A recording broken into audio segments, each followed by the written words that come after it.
샬롬 반갑습니다. 윤정훈 목사입니다. 이 시간 이사야 10장 말씀으로 같이 은혜를 나누고자 합니다. 1절입니다. 불의한 법령을 발포하며 불의한 말을 기록하며. 이사야 10장은 이스라엘에 예수님이 오셨을 당시에 이스라엘 종교 지도자들에 대한 그들의 죄악상을 설명하고 있는 것이죠. 그래서 그 예수님과 이스라엘의 종교 지도자들의 그런 관계들을 생각하시면서 이 말씀을 보면은 쉽게 해석을 할 수 있다 할 것입니다. 불의한 법령을 발표한다라는 것이요. 불의한 법령은 무엇입니까? 예수님께서 주신 그런 율법과 제사 제도를 제도의 핵심 무엇입니까? 온전한 메시아가 아니며 죄사함 받을 수 있는 유일한 법칙인 것이죠. 이제 그것을 이제 잘못되게 바꿔버렸다라는 것이죠. 예수님 메시아가 아니다라고 계속 선포하고 있는 것이죠. 그러므로 말미암아 예수님을 따라가는 그 사람들을 오히려 더 잡아다가 가두고 이제 감옥에 가두고 죽이고 추례를 시켰던 일들을 행하고 있는 것이죠. 그게 무엇입니까? 불의한 법령을 발표한다라는 것이죠. 이 불의한 법령으로 이제 고아와 과부들을 이제 예수님을 따르는 신랑이 없는 그 사람들 어떻게 해버립니까? 다 정죄하고 있고 불의하다라고 이야기하고 있는 것이죠. 예수님을 따라가는 것들이 불의하다 이렇게 선포하고 있는 것이죠. 이제 빈핍한 자를 불공평하게 판결하며 내 백성의 가련한 자의 권리를 박탈하며 과부에게 토색하고 고아의 것을 약탈하는 자는 화 있을진저. 그렇죠? 그들에게 이렇게 예수님을 따르는 자들의 것들을, 즉 이 고아와 과부들이 보호를 받아야 되고 예수님으로 말미암아 제사함을 받게 해야 됨에도 불구하고 이 이스라엘의 종교 지도자들이 그렇게 하지 않았다라는 것이죠. 그래서 그들에게는 뭐가 있다는 것입니까? 화가 있다라는 것이죠. 심판이 있다라는 것이죠. 그래서 너희에게 벌하시는 날에와 멀리서 오는 환난 때에 너희가 어떻게 하려느냐? 누구에게로 도망하며 도움을 구하겠으며 너희 영화를 어느 곳에 두려느냐라는 것이죠. 멀리서 오는 환난이 무엇입니까? 즉 예수님께서는 하늘에서 이 땅에 오는 것이죠. 그래서 하늘에서 오는 예수님으로 말미암아서 그들이 심판을 받게 됐다라는 것이죠. 그래서 늘 역사를 들어서 설명할 때는 멀리 북방에서 이제 큰 세력이 와서 이 유다 이스라엘 민족들에게 이제 그들에게 심판이 있어지고 전쟁으로 말미암아 큰 피해를 입게 된다라고 계속해서 표현하고 있는 것이죠. 그래서 그들이 이 율법과 제사 제도로 말미암아서 큰 영화와 죄사함과 하나님의 자녀로서의 권세를 누렸던 것이죠. 이제 그런 것들이 이제는 예수님으로 말미암아서 이제는 그 모든 것들이 폐하여지고 이제는 파해진 것이죠. 그래서 너희 영화를 이제 어느 곳에 두겠느냐라는 것이죠. 포로된 자의 아래에 굽으리며 죽임을 당한 자의 아래에 엎드려질 따름이니라. 그럴지라도 여호와의 도가 쉬지 아니하며 그 손이 여전히 펼치니라 라는 것이죠. 이 장로의 유전에 의해서 이 율법에 의해서 그들은 철저하게 죽임을 당하고 심판을 당하게 되었던 것이죠. 왜요? 오신 예수님에 대해서, 율법의 완성이신 예수님에 대해서 그들은 크나큰 죄악을 저질렀던 것이지요. 화 있을진저 아수르 사람이여. 그렇죠. 아수르 이 민족들은 무엇입니까? 이방 족속이 되어버렸던 것이죠. 이방 족속이죠. 즉 이 유다와 이스라엘 모든 민족들이, 이 종교 지도자들이 무엇과 같이 되어버렸습니까? 이방 족속이 되어버렸던 것이죠. 그래서 화 있을진저 아수르 사람이여. 그런 나의 진노의 막독이여. 그 손의 몽둥이는 나의 분하니라. 그렇죠. 하나님께서 그들에게 대해서 노를 품겠다라는 것이죠. 그들에겐 심판이 임하게 되겠다라는 것이죠. 내가 그를 보내어 한 나라를 치게 하며 내가 그에게 명하여 나의 노한 백성을 쳐서 탈취하며 노력하게 하며 또 그들을 가로상에 진흙같이 짓밟게 하려 하거늘. 즉 이제 여호와 하나님께서 이제 예수님을 통하여서 그들에게 철저하게 심판을 내리겠다라는 것이죠. 그래서 화로다 아수르 족속이여라고 이야기하는 것이죠. 한 나라를 치게 하죠. 이게 어디 나라입니까? 유다와 이스라엘 민족을 가르치고 있는 것이죠. 다르게 표현하면 유대 종교 체계에 대한 하나님의 심판을 설명하고 있는 것이죠. 그의 뜻은 이같이 아니하며 그 마음의 생각도 이같이 아니하고 오직 그 마음에 허다한 나라를 파괴하며 멀절하려 하여 이르기를 나의 방백들은 다 왕이 아니냐. 갈로는 갈그미스와 같이 아니하며 하맛은 아르밧과 같이 아니하며 사마리아는 다메섹과 같이 아니하냐. 그렇죠? 이 정교 지도자들에 대한 예수님의 마음은 무엇이었습니까? 회복인 것이죠. 그들을 돌이키게 하고자 하는 마음이 있었던 것이죠. 내 손이 이미 신상을 섬기는 나라에 미쳤나니 그 정확한 신상이 예루살렘과 사마리아의 신상보다 우승하였느니라. 지금 예를 들어 설명하고 있는 것이죠. 이미 이 이스라엘 민족들이 신상을 섬기는 것과 동일하게 되었다라는 것이죠. 그게 무엇입니까? 이제 이스라엘 민족들이 출애굽하여서 이제 광야에서 40년 동안 이제 광야에서 삶을 살다가 이제 가나안 땅을 바라보면서 황금 송아지를 만들게 되는 것이죠. 이 황금 송아지를 보고 만들어 놓고 뭐라고 이야기합니까? 이 황금 송아지가 자기를 출애굽시켜준 그 여호와 하나님이다라는 것이죠. 광야에서 함께 하셨던 그 하나님이다라는 것이죠. 이게 무엇입니까? 우상을 섬긴다라는 것이죠. 신상을 섬기는 나라가 되었다라는 것이죠. 즉 본질 대신 율법과 제사 제도의 장로의 유전의 그 본질이었던 예수님을 믿고 따르지 아니하고 아직도 율법과 제사 제도로만 지내고 있는 것이 무엇이 되고 그랬습니까? 이제 신상에게 절하는 그런 우상을 섬기는 그런 백성이 되어버렸다라는 것이죠. 그래서 내가 사마리아와 그 신상에게 행한 같이 예루살렘과 그 신상에게 행치 못하겠느냐 하도다 라고 말씀하시죠. 즉 이 예수님께서 여호와 하나님께서 그 황금 송아지를 부셔가지고 철저하게 부셔서 그 가루로 하여금 이스라엘 민족들로 먹게 한다라는 것이죠. 완전한 이제 심판을 주겠다라는 것이죠. 완전히 부셔버리겠다라는 것이죠. 이러므로 주 내가 나의 일을 시온산과 예루살렘에 다 행한 후에 아수르 왕의 완악한 마음과 마음의 열매와 높은 눈의 자랑을 벌하리라 라는 것이죠. 이 아수르 왕이죠. 즉 이 아수르 민족의 왕 같은 족속들이 누구였습니까? 종교 지도자들이죠. 서기관과 바리새인과 대제사장들에 대한 심판인 것이죠. 그들은 어떻게 합니까? 완악한 마음의 열매죠. 예수님에 대한 그 완악한 마음과 그 죄악들에 대한 결과가 무엇이겠습니까? 심판이고 죽음이 다가온다라는 거죠. 높은 눈의 자랑이죠. 그들 스스로로 왕 같은 족속이요 하나님의 택한 족속이요 왕족이다라고 생각했다는 것이죠. 그의 말에 나는 내 손의 힘과 내 지혜로 이 일을 행하였나니 나는 총명한 자라. 열국의 경계를 옮겼고 그 재물을 약탈하였으며 또 영감한 자같이 위에 거한 자를 낮추었으며. 그렇죠? 철저하게 이 정교 지도자들의 죄악상을 이야기하고 있는 것이죠. 위에 거한 자를 낮추었다라는 것이죠. 우리 여호와 하나님은 왕 중에 왕을 어때요? 철저하게 낮춰버리고 그에 대해서 행악하였다라는 것이죠.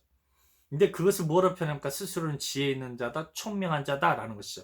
철저하게 율법대로 행하고 있다라는 것이죠. 사도 바울이 사울이었을 때 이제 그렇게 예수 믿고 다른 자들에게 그렇게 행했던 것과 동일하다라는 것이죠. 나의 손으로 열국의 재물을 얻은 것은 새 보금자리를 얻은 같고 온 세계를 얻은 것은 내어버린 알을 주음 같았으나. 정말 이 표현이 기가 막히죠. 공짜로 얻었다라는 것이죠. 여호와 하나님의 것을 예수님께로 돌이켜야 할 이 이스라엘 민족들의 영혼을 공짜로 얻어버렸다라는 것이죠. 공짜로 탈취해버렸다라는 것이죠. 하나님의 백성이 되어지고 하나님의 나라의 일원이 되어져야 할 그 이스라엘 민족들을 철저하게 자기들이 공짜로 얻은 것과 같다라는 것이죠. 날개를 치거나 입을 벌리거나 지저귀는 것이 하나도 없었다 하는도다. 그렇죠? 이 행위가 어떤 행위입니까? 15절 말씀은 더 멋있게 표현하고 있습니다. 도끼가 어찌 찍는 자에게 스스로 자랑하겠으며. 그렇죠? 도끼는 누구입니까? 이스라엘 민족들이죠. 손잡이는 찍는 자는 누구입니까? 예수님이죠. 예수님께 대해서 스스로 자랑할 수 있겠느냐는 것이죠. 더비에 어찌 켜는 자에게 스스로 큰 차겠느냐. 이 정규 지도자들이 얼마나 큰 차였으면 얼마나 자기를 왕같은 족속으로 하나님이 주신 그 율법을 가진 자로 자랑하고 있다는 것이죠. 이는 막대기가 자기를 드는 자를 움직이려 하며 몽둥이가 나무 아닌 사람을 들려함과 일반이로다라는 것이죠. 철저하게 그들은 율법으로 예수님을 대적하고 있다는 것이죠. 그러므로 주 만군의 여호와께서 살찐 자로 파리하게 하시며. 그렇죠? 이게 많이 예언서로 나오죠. 살찐자가 누구입니까? 살찐소가 유대 종교 지도자들이었죠. 그들을 어떻게 합니까? 철저하게 파리한 자로 만들어 본 것이죠. 다니엘서의 그 예언서에도 나오죠. 어떻게 살짝 큰 7마리의 소가 있는데 오늘날 갑자기 어떻게 되어버리니까 파리한 소로 되어버리죠.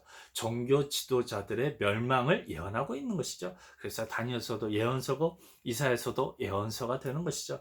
그래서 모든 하나님의 구약의 말씀은 다 100% 무엇입니까? 예언서다라는 것이죠. 오실 예수님과 그 예수님의 대적하는 이 사단의 무리들, 이 종교 지도자들이 사단의 회가 되어버렸죠. 이게 무엇입니까? 선악과를 따먹은 것과 동일하다라는 것이죠. 그래서 창세기 말씀부터도 이미 성경 전체에 대한 핵심으로 이렇게 에덴 동산으로 표현하고 있고 설명하고 있는 것이죠. 그 영화의 아래에 불이 붙는 것 같이 맹렬히 타게 하실 것이며, 그렇죠? 그들에 대한 심판을 설명하고 있는 것이죠. 예수님께서 불로 이 땅에 내가 평화를 주러 온 것이 아니라 불을 주러 왔다라고 표현하고 있는 것이죠.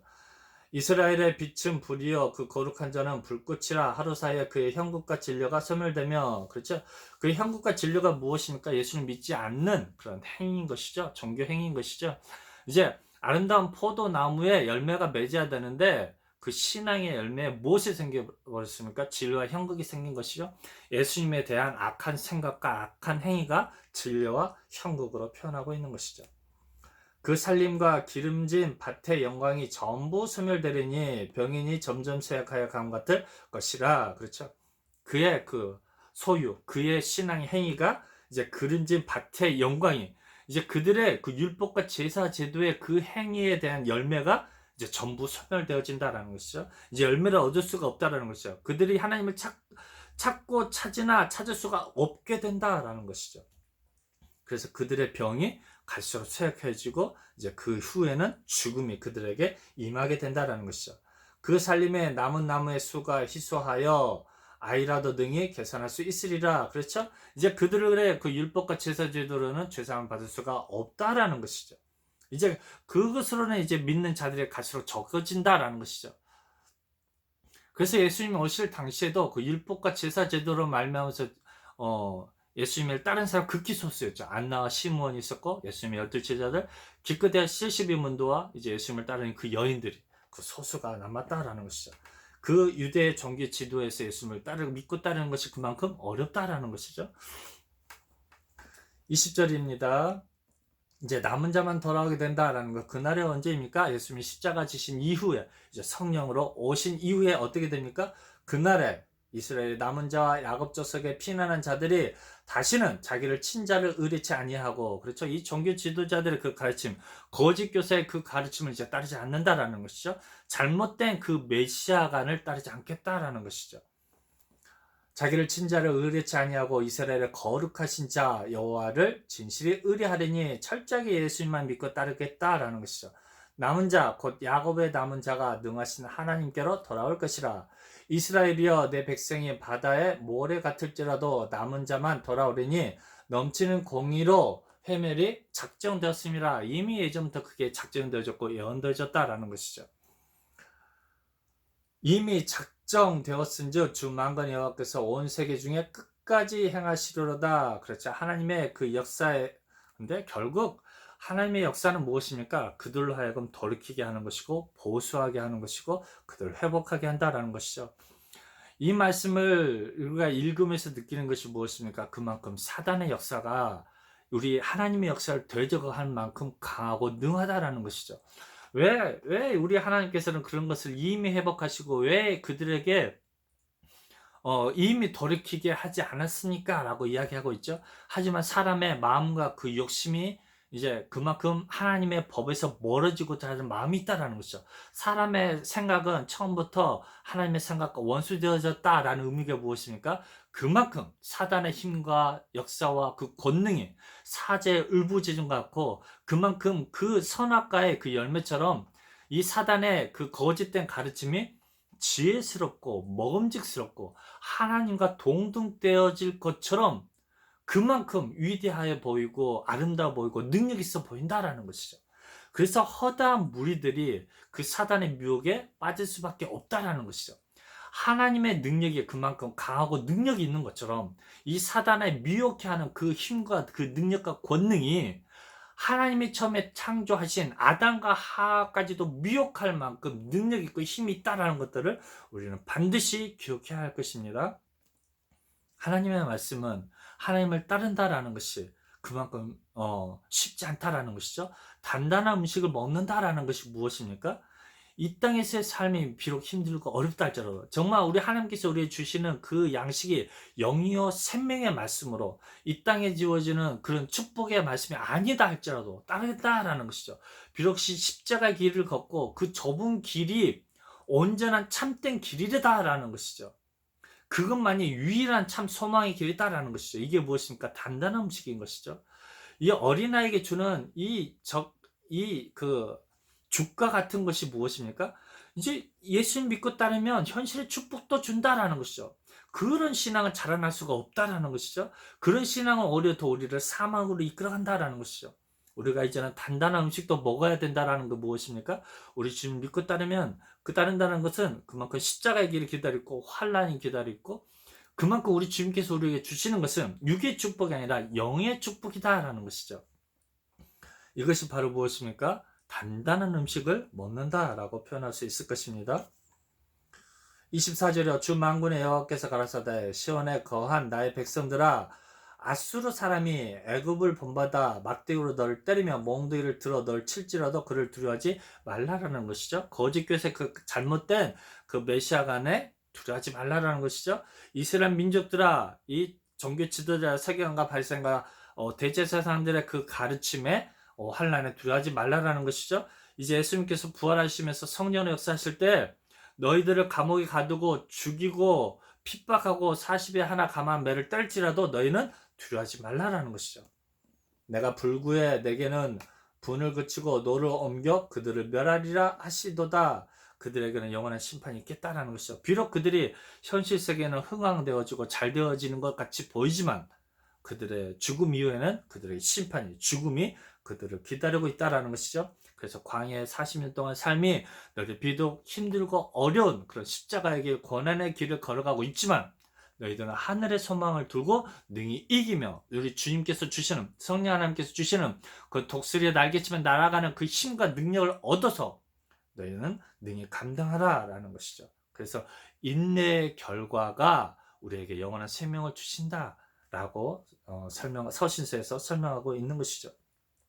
그래서 환란이 다가올 때, 시험이 다가올 때 너희는 그것을 기쁘게 여기라라는 것이죠. 왜냐하면 그 결과가 우리에게 영원한 생명을 주신다라는 것이고 그 이유는 우리 안에 하나님의 씨앗이 함께 하신다라는 것이죠. 성령 하나님께서 우리와 함께 하신 그 결과다라는 것이죠.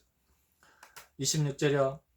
만군의 여호와께서 채찍을 들어 그를 치시되 오렙 반석에서 미디안 사람을 쳐 죽이신 것 같이 하실 것이며 막대기를 드시되 바다를 향하여 애굽에 드신 것 같이 하실 것이라. 그렇죠? 바다를 향하여서 모세가 지팡이를 가르니까 그 가운데가 다 열려서 이스라엘 민족이 나아가는 것과 동일하다라는 것이죠. 그날에 그의 무거운 짐이 내 어깨에서 떠나고 그의 멍에가 내 목에서 벗어지되 기름진 까닭에 멍에가 부러지리라 라는 것이죠. 완전한 우리들의 죄를 사여 주시겠다는 것이죠. 율법과 제사 제도의 그 무거운 멍에서 이제 벗어나겠다라는 것이죠. 은혜의 성령의 법이 우리를 이제 다스리게 하겠다라는 것이죠. 아스루 왕이 아핫에 이르러 미군을 지나 믹마스의 치중을 머무르고 이제 이 아스루 왕이 이 이스라엘 민족에 대해서 어떻게 됩니까? 이제 최후의 심판을 내리고 이제 그들 쳐서 무찌르겠다라는 것이죠. 그래서 이 역사적인 사실을 들어서 예수님께서 이 땅에 오셔서 이 죄악으로 말미암아 이 거짓된 종교 지도자들의 그 잘못 가르침으로 이제 핍박을 받고 있는 이스라엘 민족에게 하나님의 이제 도우심이 심판이 그들에게 있겠다라는 것이죠. 29절 영을 넘어 게바에서 유숙함에 라마는 떨고 사우르 기브아 사람은 도망하도다. 딸 갈리마 큰 소리에 칠자다. 라이샤야 자세히 들지어다. 가련하다 너 아스도시여. 완전한 이 유다와 이스라엘 민족에 대한 완전한 심판을 선포하고 있는 것이죠. 만민의 사람은 피난하며 개빈 거민은 도망하도다. 이날에 그가 노베서 쉬고 딸 시온산 곧 예루살렘산을 향하여 그 손을 흔들리로다.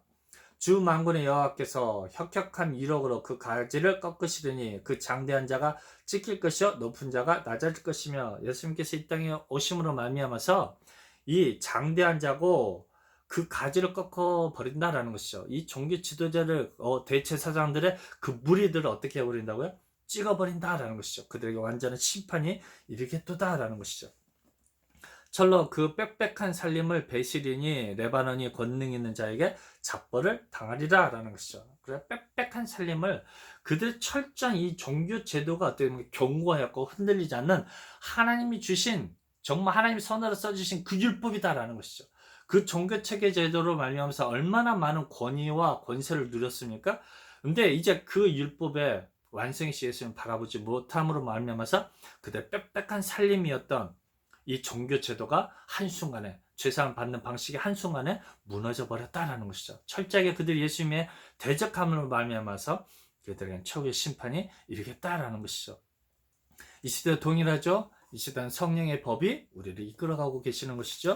아직도 구름 타고 오실 그 예수님만 바라보면서 마음속에 함께 하시는 그 성령 하나님, 그 예수님을 바라지 못한 자에게는 심판이 있다라는 것이죠. 그래서 우리도 이 시대도 거짓 교사들의 잘못된 메시아관들을 온전히 분별해서 이제 우리와 함께 하시는 그 성령 하나님의 늘 음성을 듣고 우리 성령 하나님과 늘 눈과 얼굴과 얼굴을 맞대 보는 것처럼 우리 성령 하나님의 음성을 듣고 그분을 바라봄으로 말미암아 신앙의 확신을 가지고 살아가시는 저 여러분이 되시기를 주님의 이름으로 부탁드립니다. 감사합니다.